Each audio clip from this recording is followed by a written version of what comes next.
Ang lugar, ang bayan, pinagtatala. Bakit? Nakikisama ang Diyos. Ang tao ay naka-Diyos. At yan ang dahilan mga minamahal at bunga ng salita ng Diyos. Ang tao patuloy na mailapit sa Panginoon sapagkat yan ang kanyang kalooban. 1 Timothy 2:4, siya ang may ibig, ang lahat ng mga tayo mga ligtas at makaalam ng katotohanan.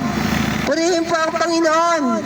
Kaya ang puting balita ay patuloy na ipinapangaral ang tao, paalalahanan, paunawaan ng kalooban ng Diyos na tayo ay may tungkulin sa Kanya. May tungkulin tayo bilang tayo mga nilikha ng Diyos. Sabi po sa aklat ng Ecclesiastes, chapter 12, verse 13, lahat ay narinig, ikaw ay matakot sa Diyos, sundin mo ang kanyang mga utos, sapagkat ito ang buong katungkulan ng tao. Kaya tayo po ay may tungkulin, hindi lamang sa ating sambayan, hindi lamang sa ating mga mahal sa buhay, mga magulang, may tungkulin sa kanyang mga anak.